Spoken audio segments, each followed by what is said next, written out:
Merry Christmas. We went to go see Bad Santa 2.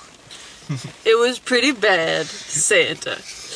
It's pretty bad. Santa. And I never fucking learned with these goddamn comedy sequels. Fuck! Like, I still get excited for them every single time. You were excited, you poor thing. I was, because I started to worry when I noticed it wasn't from the same people who made the first one. Uh-huh. Boy, can you tell.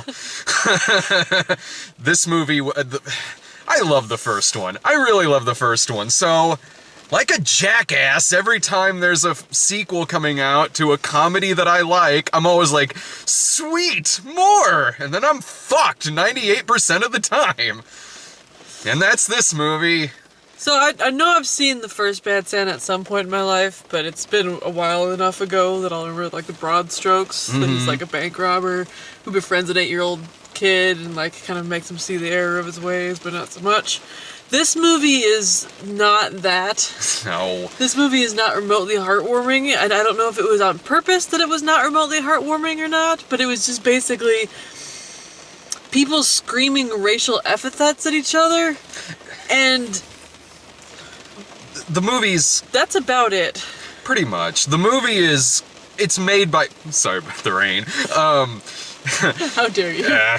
As the movie is, it's not from the same people who made the first one. The first one, I love. I've seen it more than once. I've seen it plenty of times. This movie is from the director of Mr. Popper's Penguins and from the writer of What to Expect When You're Expecting. Did he write anything else? Because the writing in this was worse than most movies I've been to. Yeah, but I can't remember what. I noticed it on IMDb earlier, and that's when I was like, I'm going into this with high hopes because I love the first one, but I'm preparing for the worst. I didn't get the worst movie of the year, but this movie's pretty bad. This movie seems to be written by people who their only takeaway from the first movie is Billy Bob Thornton curses a lot. And that little people are not actually people. Because, like, in the first one, I seem to recall them having sort of a back and forth banter where, like, Tony Cox would pick on him for being, you know, a drunk and an idiot, and he'd pick on Tony Cox for being little. Yeah. Whereas this one, he'd pick on Tony Cox for being little, and Tony Cox would respond with, "Man, fuck you." He said, "Man, fuck you." If you did a drinking game to this movie for the amount of times "man, fuck you" was used as a comeback because the writer couldn't come up with anything, you would end up plastered. Man, fuck you, Willie. Damn, ruining my... I ain't got laid in 10 years, Willie. That's the bulk of his fucking... This movie was frustrating. It's not...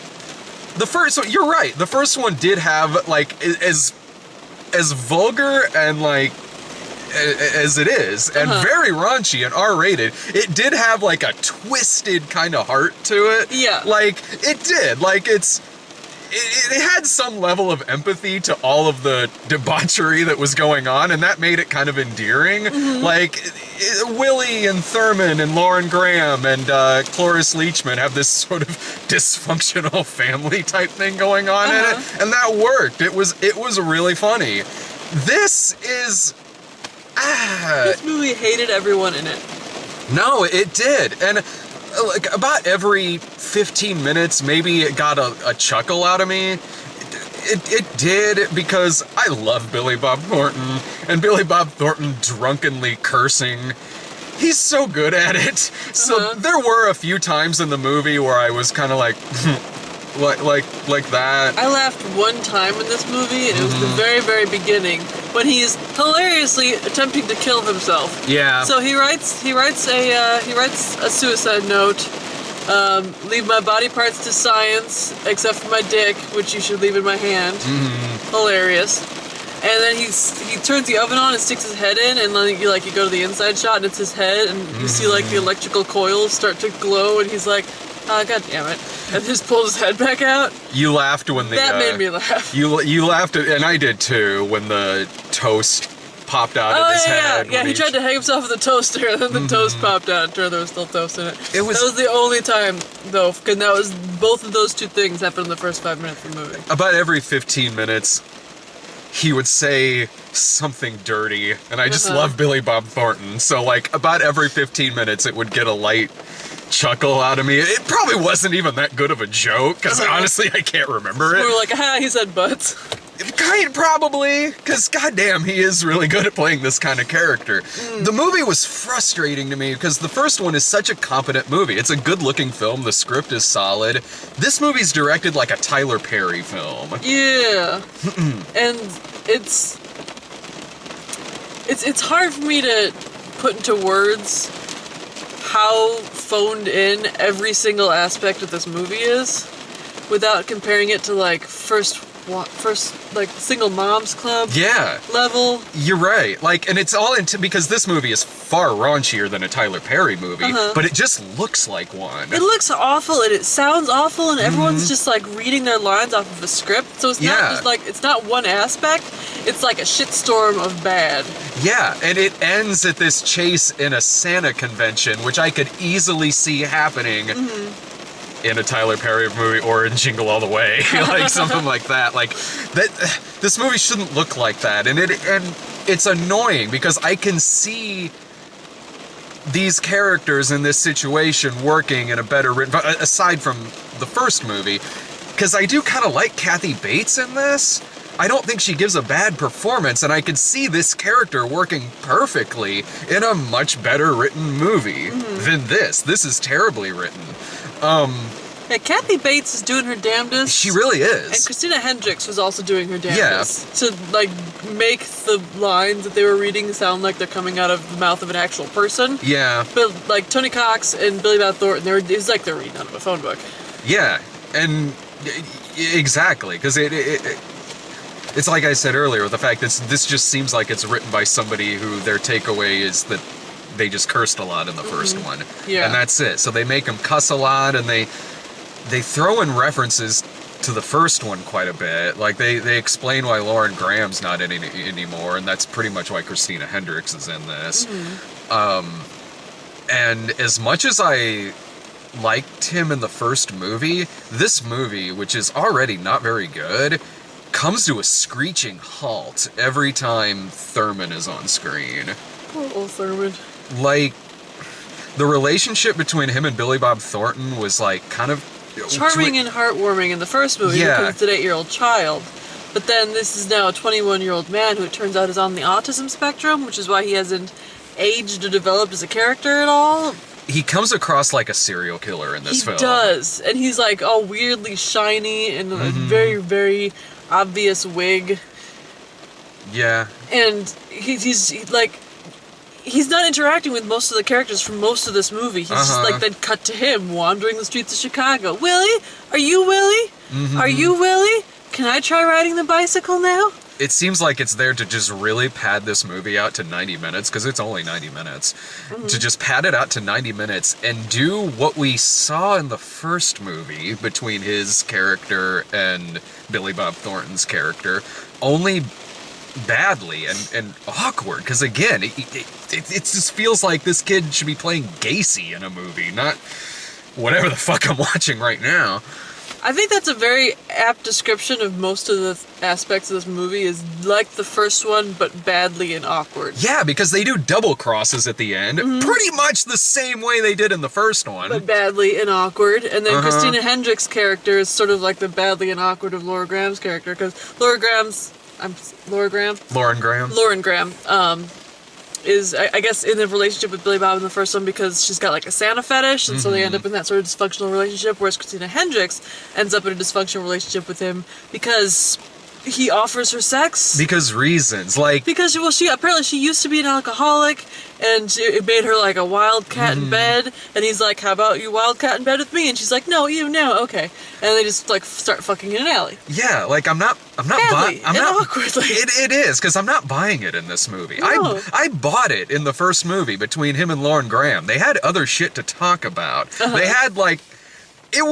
It made sense to me why this couple happened in Bad Santa. Like, between her Santa fetish, and I think she was a bartender or something like that, but like, they talk about other shit in that movie other than the fact she has a Santa fetish and they like fucking. Like, they were really good together. In this, it's just...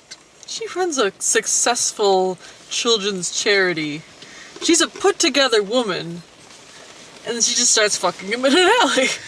in this, it didn't even make sense to me why he still has this job. No. Like the first one, like okay, yeah, he's every bit as drunk in the first movie as he is in this movie, and he pisses himself in the first movie when he's Santa Claus, but like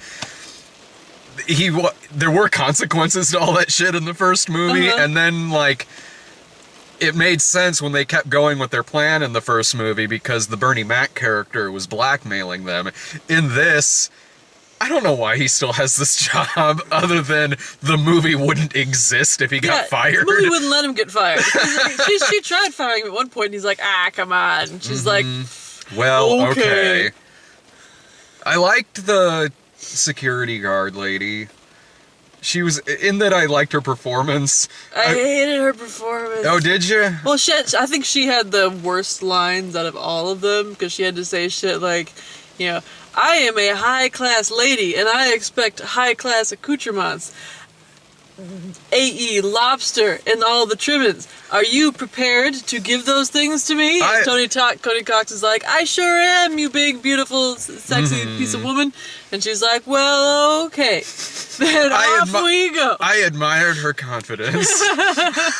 Like, again, kind of like with the Kathy Bates character. It's like, I don't necessarily have anything against this character if it were a much better written movie. Because it's not like I dislike Kathy Bates' character or the security guard. It's just that, like, God damn it, a much better fucking written movie. Like, something could be done here. And the movie has just a forgettable-ass villain, if you even call him that. The Christina Hendricks husband, was it? Yeah, he was stealing from the company in some nebulous way, and who's also fucking his secretary's shoes in ways that they didn't actually explain to us. Yeah. They just made him a foot fetishist so that we would like him less. I have no idea. Like, most of the time with the villains, I kept sitting there like, where do I know this person from? He was one of them, because I was like, he looks like Paul Rudd on steroids. Did like, you Google him? No, there was other people in the theater. Otherwise, I would have just taken up my phone and been like, "Who's this?" I was tempted to just take off my phone anyway. Who was Cruz Facebook? See what he's up to. Who's I thought you were just gonna go to sleep at one point. I got my coat on because I was getting a little chilly, and I seriously contemplated like maybe I can just sleep through the rest of this and then just phone in the ending. You could have. Give me a C+. You easily could have. Like, who was the guy who was the male security guard? Because that was Pussy Lips. That was driving me nuts in this movie. He looked like someone, but I don't think he was someone. Yeah, I think he was like a false positive person.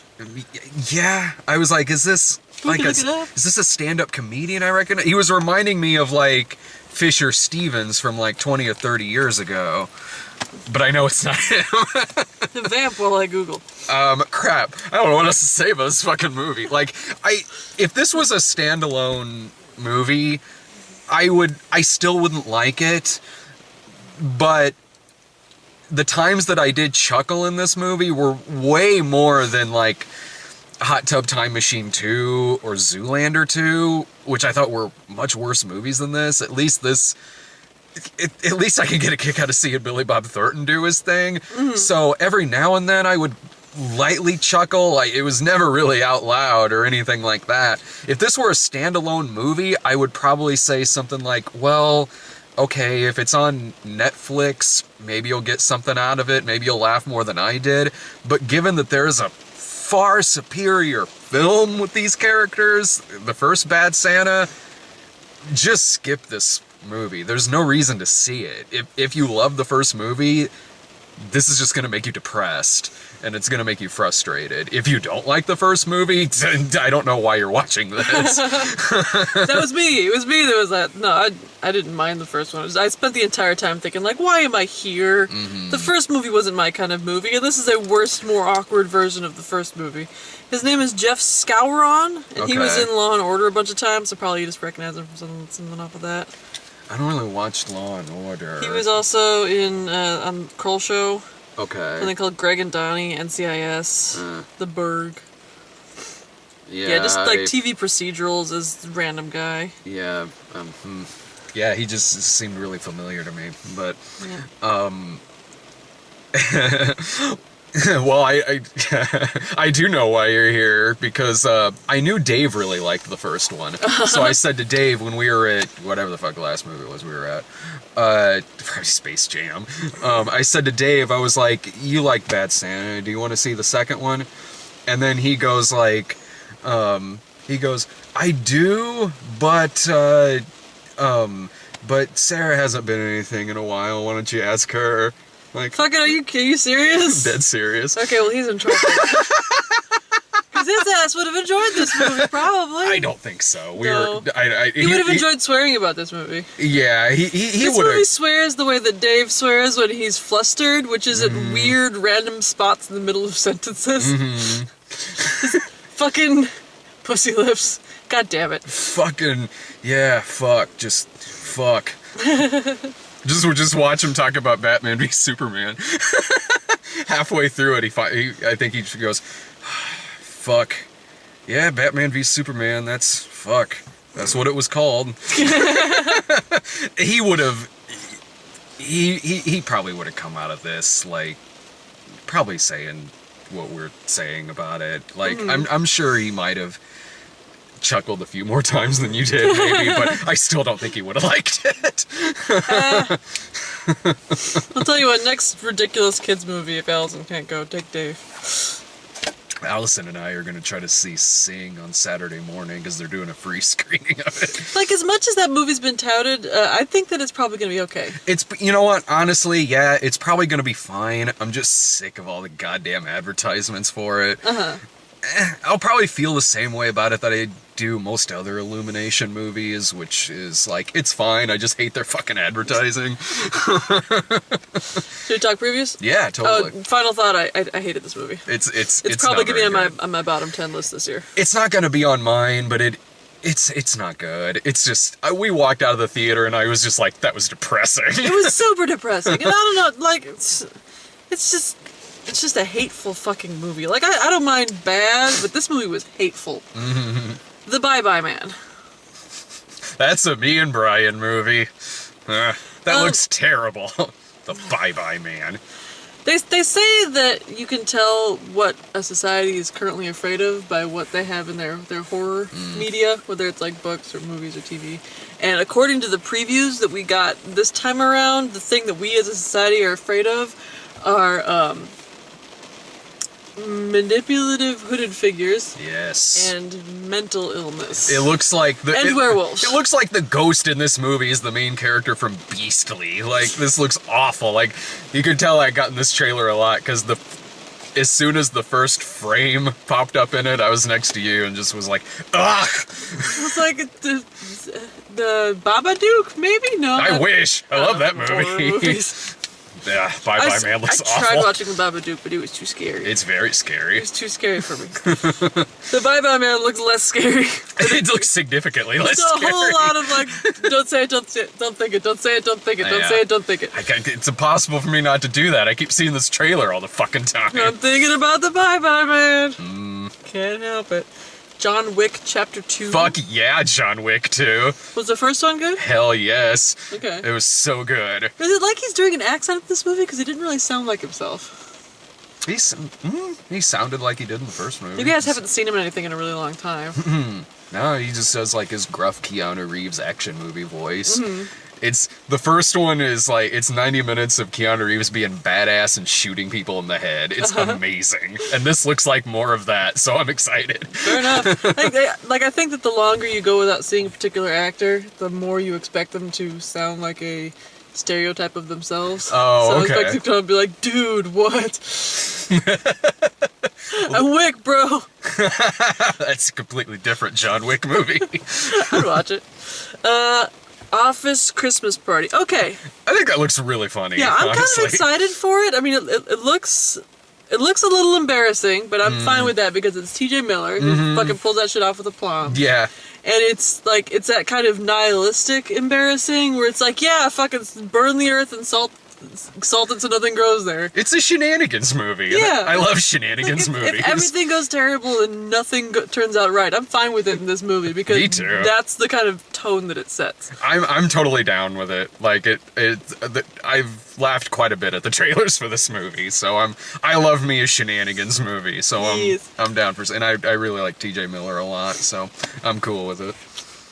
Split, which is the mental illness thing. I think that looks really good. It looks good, but I'm worried it's not going to be. But again, that's a you and Brian movie, so I guess I don't have to worry. Me and Brian will probably be at that one. I loved Shyamalan's last movie, so I hope that, like, Which one was his last movie? The Visit with the old people. Oh, yeah. I loved that movie. Okay. So I'm like, oh, I hope he's back to doing good movies now. Well, I do like old what's-his-face? James McAvoy? Professor X, yeah. Fuck yeah. He's playing like a 37 personalities Professor X in like a turtleneck. He'll be crazy like a Carrying Victor tray of Frankenstein. cookies. Yeah! I'm down. Like, It looks I'm pretty excited good. for He that. plays like a split personality and kidnaps a bunch of girls. Underworld, Blood Wars. God, I cannot bring myself to give a rat's ass about that. Which is the other thing that we are afraid of as a society, which is the vampires and the werewolves duking it out at the end of the world. Well, it's got 4 in it from Divergent, so we finally get that crossover. I mean, Yes. he's not technically playing the same character. He might as well fucking be. I've been home taking care of the baby lately, so I've been watching a shit ton of TV and Netflix, and I've gone through all of Psych, and I've gone through all of West Wing, and now we're working our way through the Lord of the fucking Rings, and I feel like the next on the docket should be the Underworld movies, because they're so dumb, but they're fun, you know. I never had fun at those movies. Really? No. And she's just doing cartwheels, just wearing like the tiniest pants, and she's like, "Blah, I'm a vampire!" Pew pew pew pew. And it seems like I should have fun at those, but they're always so in one ear and out the other for me. Like, I You would gotta watch it rather. like this. If I'm watching it like that, I'd rather watch one of the Resident Evil movies. Oh, see, those movies I feel are in one ear and out the other for me. That's how I feel about Underworld. Like, Underworld, she's got like all these like old vampires. They're like, you cannot be a crossbreed, blah. She's like, you can't stop me, pew pew. I just, I can't. I wish I could, but because it seems like something I'd get a kick out of, but I don't. I don't. More for me. Yeah. Fist fight. Okay, that looked good. It's like Charlie. Charlie Day, and Yeah, Ice Cube. Kumail Nanjiani was in it. Looked like, and that the sassy lady from the 22 Jump Street. She's in the Workaholics. She's kind of a bigger gal.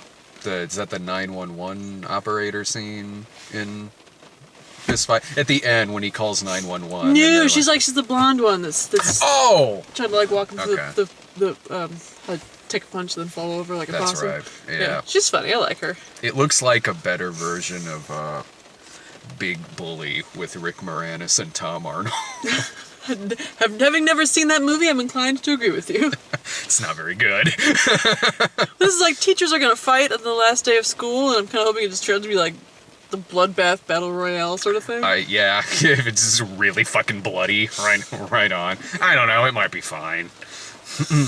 There's a book that I read when I was growing up. It was called like the Battle of the Stupid Teachers and the Awesome Kids, and it had like a ridiculous name like that, so you expected it to just be silly fluff, but it ended up being like really pretty dark, where the teachers like had the kids just absolutely subjugated, and there's like this huge war at the end. And I want it to be like that, just start out silly and just end up just dark and blood covered. Oh, like if this takes place in the same universe as The Wall. Yes. Damn. Just this vagina just comes out. And Exactly. eats all of them. I did not see this coming. And the judge just shits on him. That movie is awesome. If you haven't watched it, you need to watch it. Even if you don't like Pink Floyd, watch The Wall. Sleepless? I don't even know what that was. The Jamie Foxx one, the cop movie, where I was it's literally just watching this preview. it's the one where like I think he's a dirty cop and his son gets kidnapped. Oh, okay, yeah, Um, they're playing. It looked really, really generic. It looked like it's gonna be like. It reminded me of that 999 movie that Irving and I had to go see. That was another like dirty cop movie from this year. But I like dirty cop movies, and we don't really see them as much anymore as we used to. Although it wasn't that long ago 999 came out. I don't know. The movie will probably be generic, but I'll probably think like I did with 999, where it was like, oh, the movie wasn't great, but I haven't seen something like that in a while, so right on. Yeah, I don't care. Nah. Why him? Oh, Which I'm not seeing. I'm tired of that Put preview. my goddamn foot down. You don't want to see that? No. Yeah. That movie looks really embarrassing. It looks like, because it's coming out around the holidays, and it looks like a movie that's made because Daddy's Home did well last year, and Daddy's Home sucked. And Why this, did Daddy's Home do well? Like, even the previews made it look terrible. yeah, I don't know, holidays maybe. Bryan Cranston versus the millionaire boyfriend of his daughter. And Speaking James as a Franco. daughter, my dad has never, like, put his 2 cents in as to the men I date. Like, after the fact, it's like, that guy was a jackass. But during, it's like, nice to meet you. Okay, goodbye. I can see where, in a situation where a dad maybe would put his 2 cents in, this might be a situation where that would be the case. Because, I mean, like, he's- as long as she's happy. sure. And the dude's Yeah. a fucking millionaire. That's, you know what? Yeah, and that's. he, like, for all intents and purposes, he seems to be utterly devoted to her. So yeah, fucking why not? You know. Yeah, I can't tell if towards the end of the movie if he goes crazy though. I feel like he probably goes crazy. Yeah. Cause he's like running at James Franco's character. I don't know. I'm kind of sick of seeing that trailer. I like the actors who are in it, and the first time I saw the trailer, I was like, okay, maybe I like these actors, but I get that trailer in front of quite a few things now, and I'm kind of tired of seeing it. I do want to request that you send me to Underworld: Bloodlines. Yeah, totally. And I want you to send Dave with me. Sure. Because I will hire a goddamn babysitter because I will bet money that he hates this series. Probably. Yeah. If he's Cha-ching! Send my ass to Bad Santa 2, why don't you? We're in it for the long con. I'll hire a goddamn babysitter. And my first thought was when he said that, I was like, you know what, that's true. The review for the remake of Vacation was hilarious. So we'll go see what will probably be a shitty comedy, like fucking Vacation. I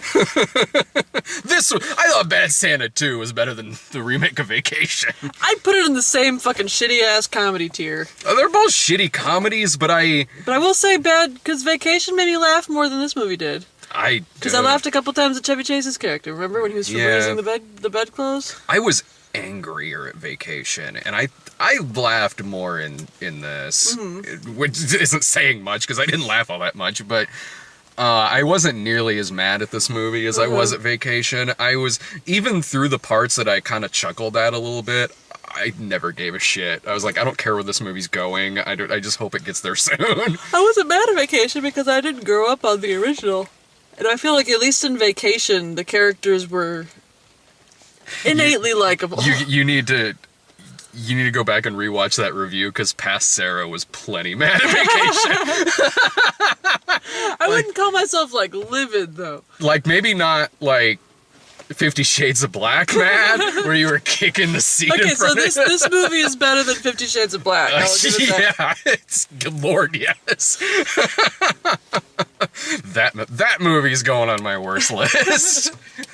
Was that this year? It Yeah. feels so long ago. Yeah, that was like January or February. I will think. rewatch that review. 50 Shades of Black. because every year you give me every year you give me the little list of the movies that you think will probably be on my bottom 10 list, and I put them in order and rewatch the reviews to figure out what the fuck I thought about them. And I will relish rewatching 50 Shades of Black, because sometimes you just want to hate watch yourself, hate watch something. That's very true. My favorite review is still you and Brian talking about Son of God. It's an extra bonus too, because in the same video you talk about the Heaven is for Real trailer, and at first you didn't know what Brian was talking about, because Brian goes like, Brian saying something like, we got a trailer for this one movie that I don't even know if it's coming to Springfield. It's called Heaven is for Real. And you're looking confused, and then Brian starts talking about it, and then just suddenly you go, oh, fuck that movie! Alright. Nice thing about having a real crappy short-term memory is you get to experience some stuff twice, even 3 times in the same day. This is true. What did the past version of myself think of this? Not short-term and long-term memory. Crap memory, all things considered. Anyway. I gotta go in and get some popcorn dinner and see Allied. You thank should God. get some protein, like chop a hot dog up into the popcorn. Exactly. Oh, That's smart thinking. Hell yeah. Oh, thank God the raid stopped now that we're done. Hot corn pop dog. Sold. Bye. See ya.